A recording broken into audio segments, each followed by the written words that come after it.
Astuce numéro 1. Pour être réélu, ne pas faire réfléchir les électeurs. La politique? Oulala, ça prend la tête! Heureusement, un maire intelligent sait transformer un meeting politique en foire, en cirque, faire du cinéma. Nulle question de réfléchir à l'organisation de la vie de la cité, à débattre, à écouter des voix discordantes, à s'ouvrir au monde réellement. Non, le monde doit être un spectacle, accessible à des enfants et transformer également les adultes en enfants. Et pour être sûr que personne ne puisse prendre le temps de réfléchir, une campagne éclair. Une campagne éclair? Historiquement, ça ne vous rappelle pas quelque chose? Les élections, une formalité dont l'issue est décidée à votre place depuis longtemps. Et la mise en service prévisionnelle au printemps 2014, quand Gérard Collomb sera juste réélu. On peut penser également qu'un jour ou l'autre... Du recul. Du temps de cerveau disponible. Ne plus avoir la tête dans le guidon malgré la pression économique. Oui, prendre le temps de décrypter ce qui est dit et écrit. Astuce numéro 2. Dire n'importe quoi, mais avec conviction. Nous faisons l'écologie en action. Par exemple, pour le football, sport populaire, dans tous les terrains, on a mis du terrain synthétique, du gazon synthétique. Lyon est devenue une ville qui soit plus ouverte à tous. Nous l'avons voulu plus durable. C'est cela, mes chers amis, notre pacte de chlorophylle.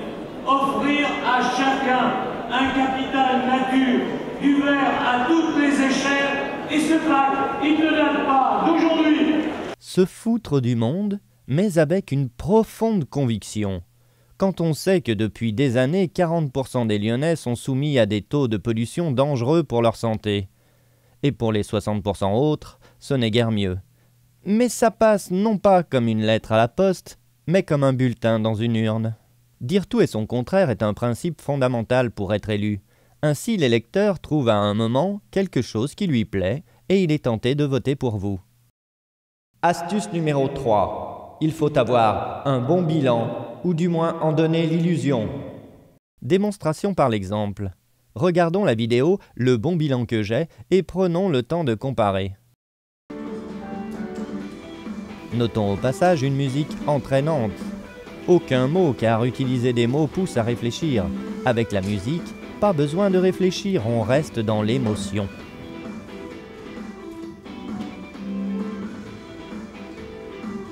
Notre dette aujourd'hui, quand celle de la France atteint 2000 milliards, elle est au même niveau que 2001.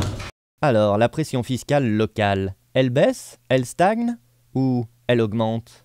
Si je prends ma feuille d'impôts locaux à revenus constants, les taux n'augmentent pas. Mais l'assiette, la base, elle, augmente. Et au final, on paye plus. Je rappelle qu'à la communauté urbaine, nous n'avons pas augmenté la fiscalité depuis 2003.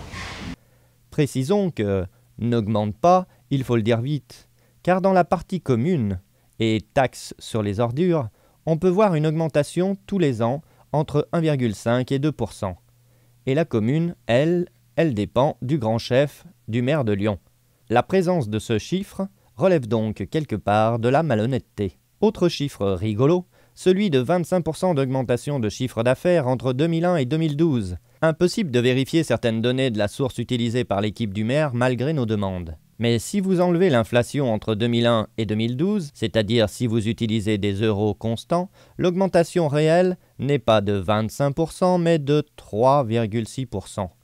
Et évidemment, cette hausse de 3,6% en 11 années, soit 0,33% lissé par an, peut être liée à de nombreux paramètres, comme par exemple le transfert de consommation des villes de banlieue vers Lyon grâce au transport en commun. Autrement dit, ce très léger accroissement d'activité se ferait au détriment des commerces locaux en banlieue. Bien sûr, les chiffres, c'est connu, on peut leur faire dire ce que l'on veut.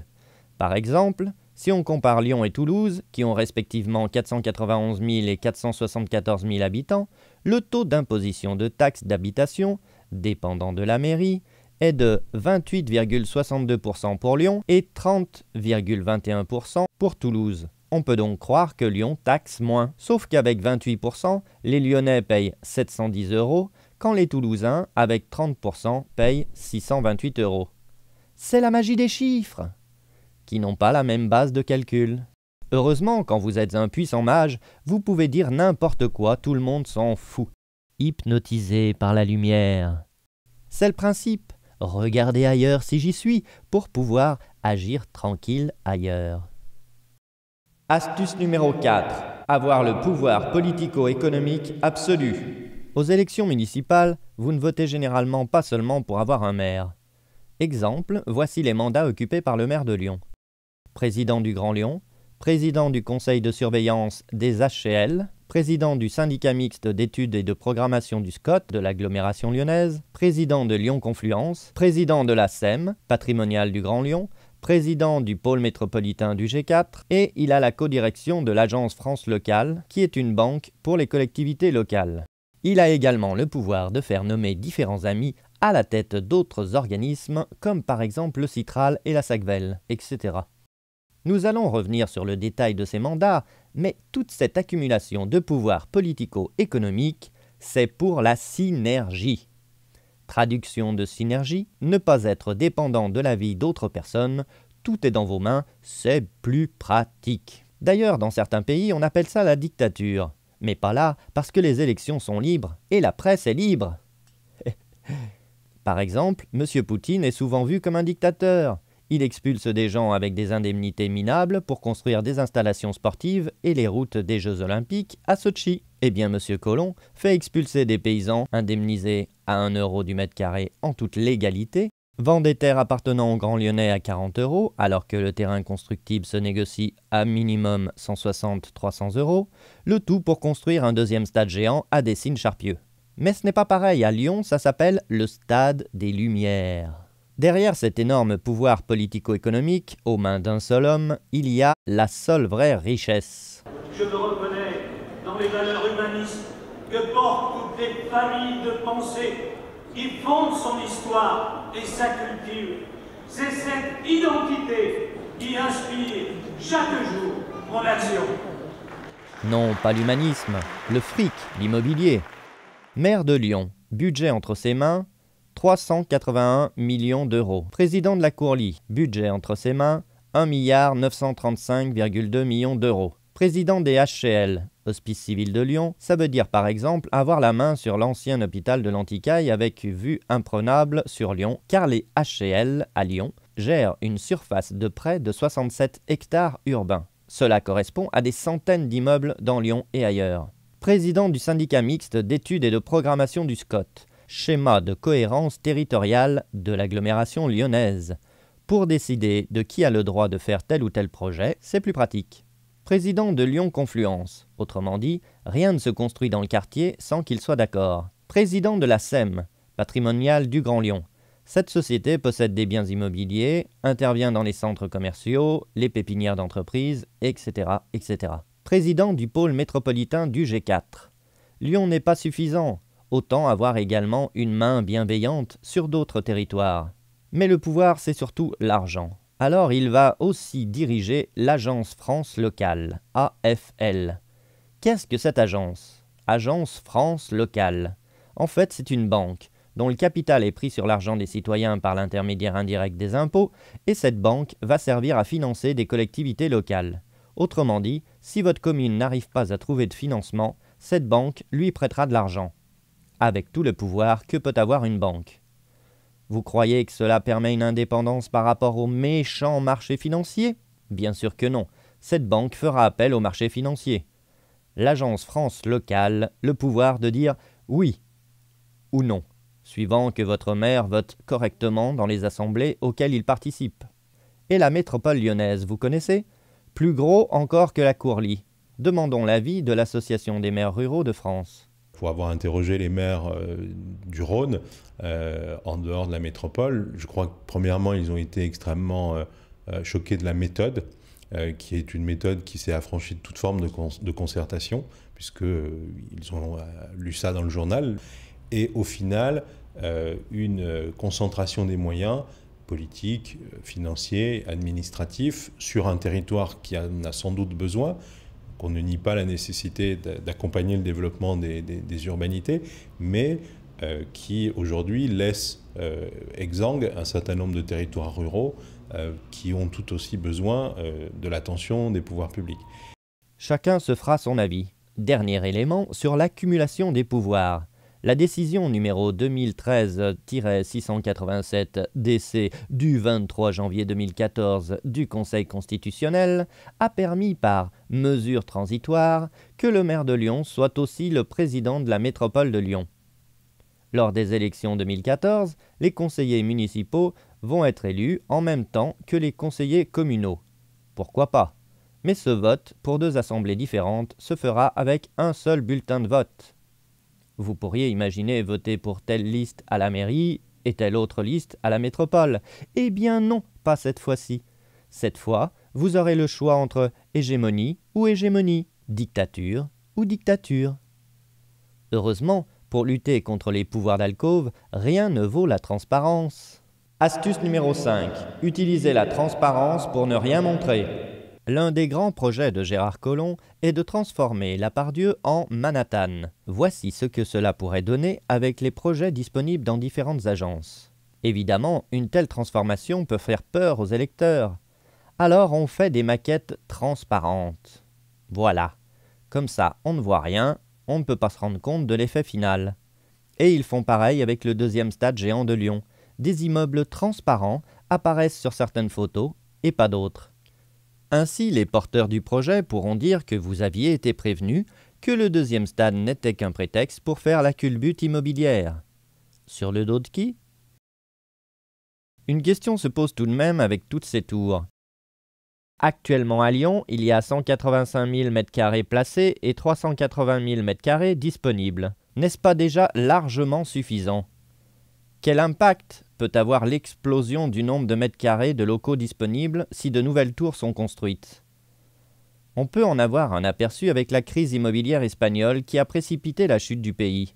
Évidemment, pour contrer cette peur, on parle d'attractivité de la ville. D'ailleurs, c'est pour cela qu'il y a des bouchons sous le tunnel de Fourvière. Ce sont toutes les sociétés qui arrivent qui bouchent le tuyau. Astuce numéro 6. Déplacez les sociétés comme dans un Monopoly. Attractivité formidable pour la Confluence. Vitrine de Lyon, vitrine artificielle. La société JL Event passe de la Cité internationale à la Confluence. Le Progrès passe de la rue de Bonnel à la Confluence. Les locaux de la région passent de Charbonnières à la Confluence. Euronews passe de Dardilly à la Confluence. Les bureaux de l'INPI passent de la rue Rollin à la Confluence. La Banque de France passe de la rue de la République à la Confluence. Attractivité? Création d'emplois? Ne réfléchissez pas. Astuce numéro 7. Faire du logement social sur le dos des nouveaux acheteurs. Sur la ville de Lyon elle-même, nous avons construit 31 500 nouveaux logements, dont 16 000 nouveaux logements sociaux. En fait, la procédure de mise à disposition de logements sociaux est un peu plus vicieuse. Lorsqu'il y a des quartiers ou ensembles immobiliers à produire, le maire impose aux constructeurs de faire parmi l'ensemble des HLM. Ces HLM sont achetés par les organismes sociaux à un prix maximum de 2 400 € le mètre carré environ. Ce prix bas imposé n'est pas très rentable pour le constructeur. Alors ce dernier augmente le prix des appartements du reste de l'ensemble immobilier. Ainsi, ce sont les nouveaux habitants qui financent les HLM en payant plus cher que la normale leurs appartements. Ce qui explique entre autres les prix toujours élevés à Lyon alors que des tonnes et des tonnes d'immeubles ont été construits. Maintenant, vous avez la recette pour enrichir le patrimoine des sociétés HLM sur le dos des personnes qui s'endettent sur 20 à 30 ans pour s'acheter leur appartement. Et n'oublions pas que les HLM ainsi construits servent souvent de coupe-son à ces quartiers nouveaux.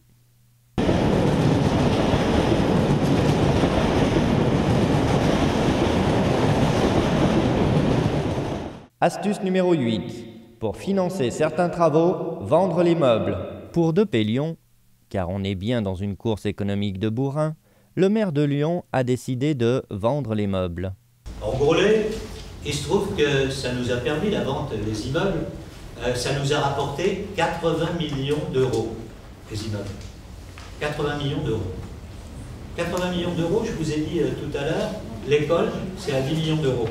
Ça nous a fait 8 écoles. 8 écoles, sans augmenter la fiscalité des Lyonnais. C'est ça le miracle aussi d'une fiscalité modérée. Vous l'avez compris, le problème de cette approche, c'est qu'une fois que vous avez vendu ce qui est vendable, vous n'avez plus rien. Le patrimoine des Lyonnais s'appauvrit, au profit de ceux qui ne savent déjà plus quoi faire de leur fric. Heureusement, vous pouvez faire passer ces opérations pour des optimisations du patrimoine. Le terme est beaucoup plus classe. Astuce numéro 9. Faire du blé sur le dos des autres. Nous avons vu précédemment l'affaire du deuxième stade géant de Dessines, mais expulser des gens de leur propriété et faire une plus-value sur leur dos a été fait aussi à Vaux-en-Velin.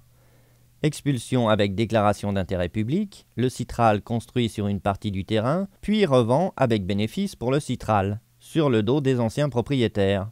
Qui sera la prochaine victime de ces pratiques adoptées par un maire surpuissant? Vous?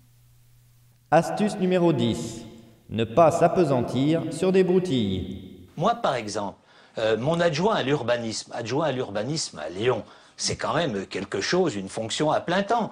Il doit, je crois, être à peu près à 3 000 € d'indemnité. Ça veut dire que s'il n'a pas un cumul des mandats, il se trouve dans une situation extrêmement difficile. Pour Gérard Collomb, avec 3 000 € par mois, on s'en sort difficilement. Que doivent penser alors les 86% des salariés qui gagnent moins que cela? Son cumul de mandats lui rapporte en théorie 19 000 €, mais une loi lui empêche de toucher plus de 8 272 €, ce qui lui fait dire qu'à ses yeux... Moi, je ne touche que 9 000 parce que, effectivement, je travaille gratuitement pour la ville de Lyon, pour le Grand Lyon. Comme il est généreux. Mais en fait, il faut préciser une petite subtilité.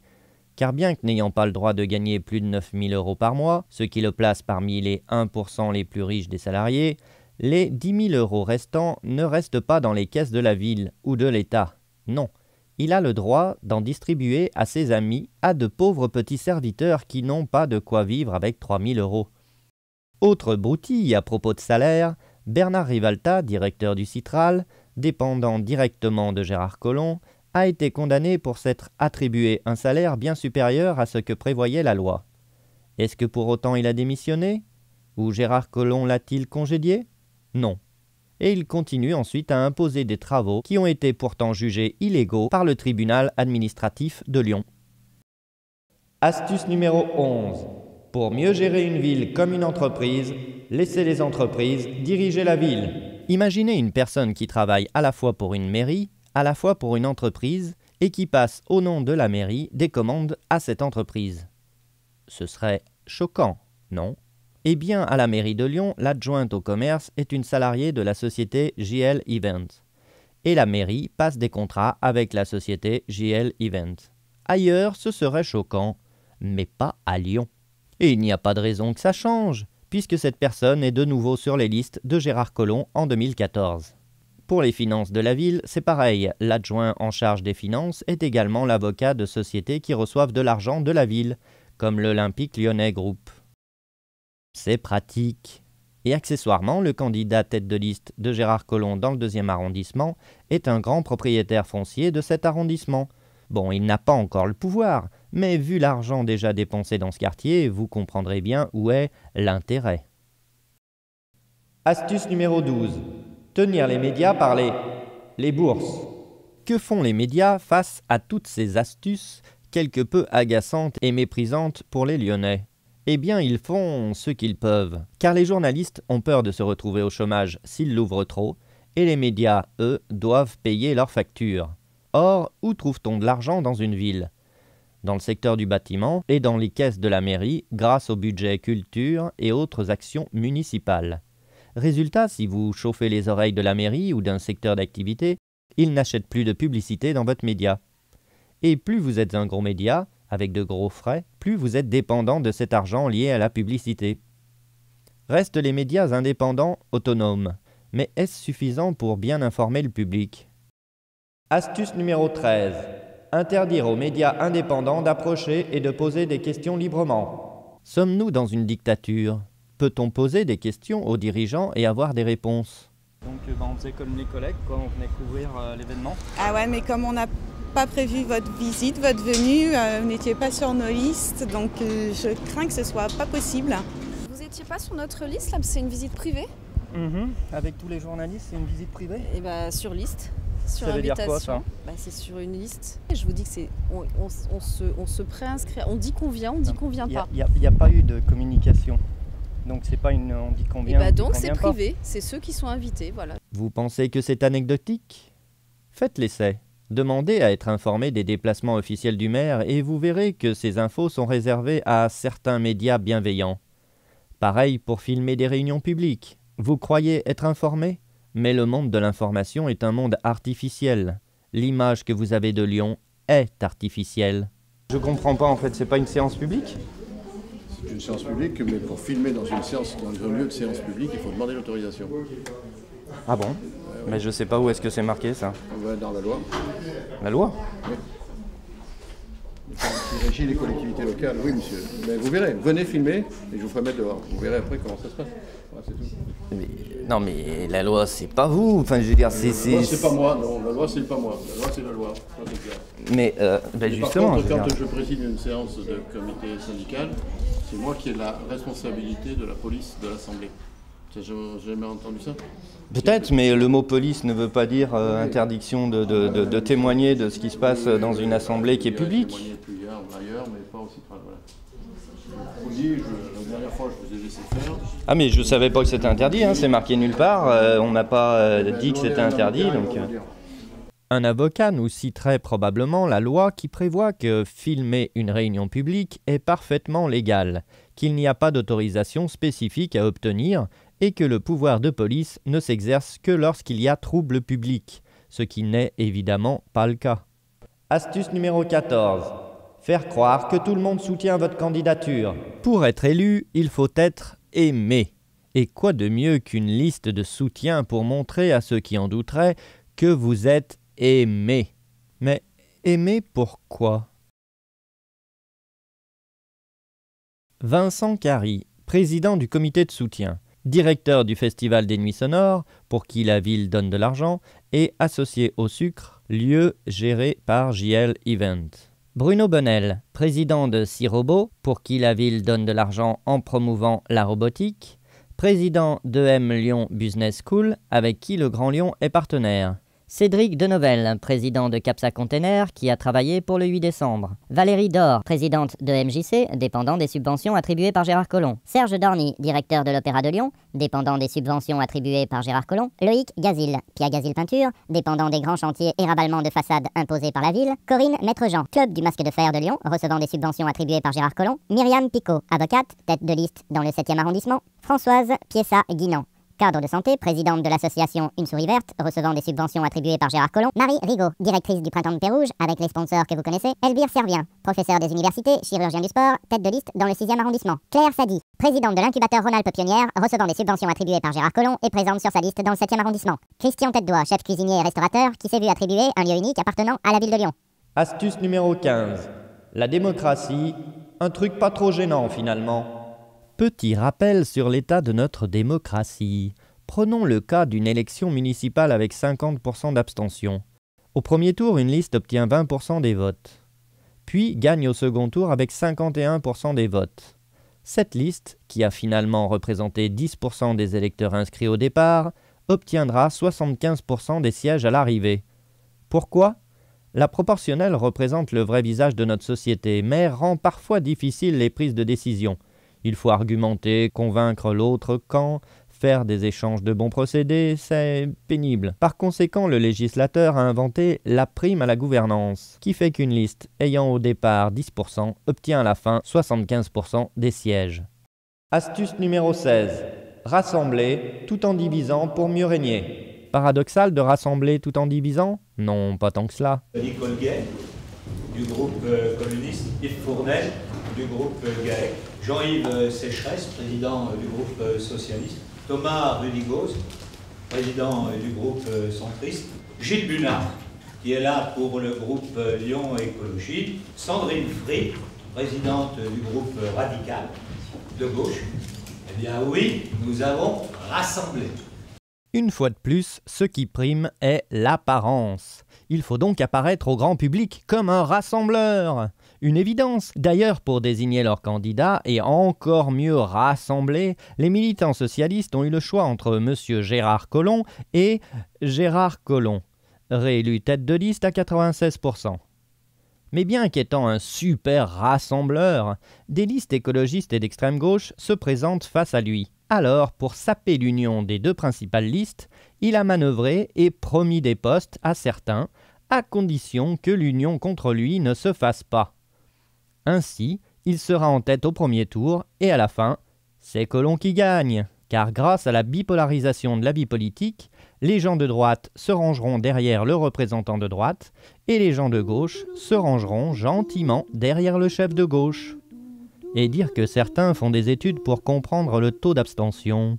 Astuce numéro 17. Flatter l'ego. Pour endormir la confiance de l'électeur, on lui parle de classement. On lui dit qu'ici c'est mieux qu'ailleurs. L'important c'est de flatter notre ego. Et bien faire attention de ne pas parler de l'âge du candidat, même s'il a largement atteint l'âge de la retraite. Et tant pis s'il finit un tel ensemble de mandats à 72 ans. Il ne faut pas le dire, sinon ça passerait pour du jeunisme. Et puis, il y a tant d'électeurs du même âge qui peuvent ainsi s'identifier, rêver. N'oubliez pas, il faut flatter les égos, faire croire à la sagesse de l'âge, à l'éternelle puissance. Vous êtes le plus grand, vous êtes le plus beau. Il y a plusieurs manières de voir le monde qui nous entoure, mais bien souvent l'électeur est transformé en quelque chose de peu flatteur. Alors sortons le nez du guidon, de nos habitudes annihilantes, et prenons le temps de réfléchir.